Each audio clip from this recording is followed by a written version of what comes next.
রাজ্যের মহিলাদের জন্য বড় সুখবর, খুব তাড়াতাড়ি শুরু হতে চলেছে অন্নপূর্ণা ভাণ্ডার প্রকল্প। এই প্রকল্পের মাধ্যমে রাজ্যের যোগ্য মহিলারা প্রতি মাসে ৩,০০০ টাকা করে আর্থিক সহায়তা দেওয়া হবে। এই প্রকল্প নিয়ে বড় আপডেট সামনে এসেছে, আর আজকের এই ভিডিওতে আমরা আলোচনা করব কারা আবেদন করতে পারবেন, কি কি ডকুমেন্ট লাগবে, আবেদন কিভাবে করতে হবে এবং পুরো প্রসেস সম্পর্কে গুরুত্বপূর্ণ তথ্য। তাই ভিডিওটি একদম শেষ পর্যন্ত দেখবেন, কারণ আজকের এই ভিডিওর মাধ্যমে আপনারা অন্নপূর্ণা ভাণ্ডার সম্পূর্ণ বিস্তারিত জানতে চলেছেন। আর অবশ্যই আপনার জেলার নাম কমেন্টে জানাবেন। দেখুন, অন্নপূর্ণা ভাণ্ডার প্রকল্পের আবেদন প্রক্রিয়া অনলাইন এবং অফলাইন দুইভাবে করা হতে পারে। যদি অনলাইন আবেদন শুরু হয় তাহলে নির্দিষ্ট ওয়েবসাইটে গিয়ে ফর্ম ফিল আপ করে আবেদন করতে হবে। সেখানে আবেদন করে সমস্ত তথ্য এবং প্রয়োজনীয় ডকুমেন্ট আপলোড করতে হবে।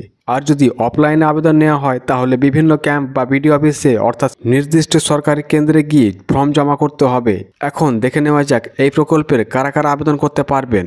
আবেদনকারীকে অবশ্যই মহিলা হতে হবে, পশ্চিমবঙ্গের স্থায়ী বাসিন্দা হতে হবে, আবেদনকারীর নিজের নাম ব্যাংকের অ্যাকাউন্ট থাকতে হবে, ব্যাংক অ্যাকাউন্টের সঙ্গে আধার লিঙ্ক থাকা জরুরি, আধারের সঙ্গে সক্রিয় মোবাইল নাম্বার যুক্ত থাকতে হবে। এছাড়া পরিবারে আয়ের নির্দিষ্ট সীমা থাকতে পারে এবং আবেদনকারীর বয়স 25-এর বেশি হওয়া প্রয়োজন।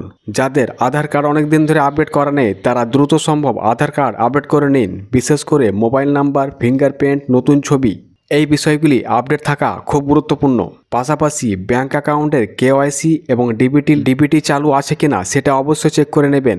এখন দেখে নেওয়া যাক আবেদন করার সময় কি কি ডকুমেন্ট লাগতে পারে। 1. আধার কার্ড। 2. Voter card. 3. ব্যাংকের পাসবুক বা প্রথম পাতার জেরক্স। 4. Income proof. 5. পাসপোর্ট সাইজের ছবি। 6. মোবাইল নম্বর।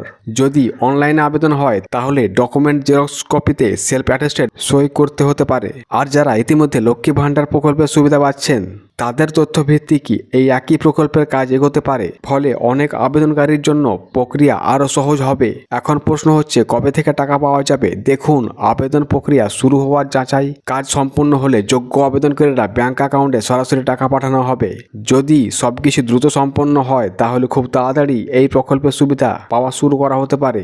তো এই ছিল আজকের অন্নপূর্ণা ভাণ্ডারের গুরুত্বপূর্ণ আপডেট। এই প্রকল্পের নতুন কোনো ঘোষণা, আবেদন ও তারিখ বা অফিসিয়ালি আপডেট এলে সবার আগে ভিডিওতে আপনাদেরকে জানিয়ে দেব। তাই চ্যানেলটিকে সাবস্ক্রাইব করে রাখবেন। এই ভিডিওতে ভালো লাগলে অবশ্যই একটা লাইক এবং শেয়ার করবেন। ভিডিওটি দেখার জন্য অসংখ্য ধন্যবাদ।